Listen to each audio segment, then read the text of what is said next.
I was born with no fingers on my left hand.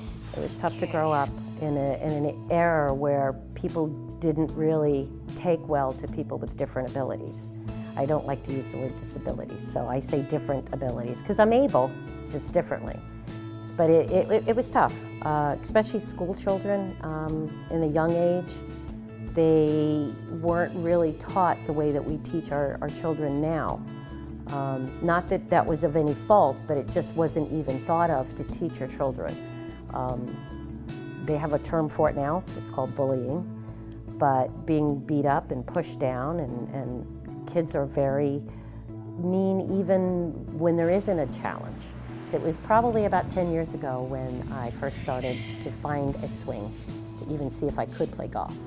And it's just been getting better all the time. Fast forward now, looking back saying, you know, here I was, this 8-year-old girl, I was never thinking I was going to go out and play golf. I never thought I would even imagine doing what I'm doing now. And now to have these opportunities and be able to share those opportunities and maybe bring more of those 13-year-old girls out of their shell.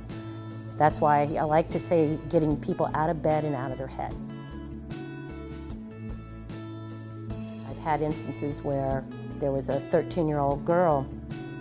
I was speaking at a golf expo, and the mother came in, and the next morning I had a news thing that they did. They put it on the evening news, and the mother and the daughter watched the news together. Now, her daughter is 13, and she has less than I have. She's up to her elbow. And I remember being that 13-year-old girl, not getting picked, not putting myself out there, you know, being kind of, withdrawn. She said that after the newscast was over, that the daughter looked at her mother and said, "Mom, if that lady can play golf, maybe I can learn to play." She came and saw me the next morning, the mother. I led her over to a rehabilitative place right there that wasn't far away from the expo where I was speaking at. And I introduced her to them. She brought her daughter in to them, and now she's out there hitting golf balls, no matter what the rest of the girls think. Just having that happen to me has got me just totally turned on making this something that's huge and something that's successful. And it's not just here. It's not, because there's people with special needs all over the world.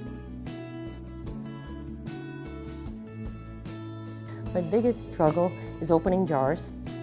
It's a little difficult sometimes. I don't like to ask for help.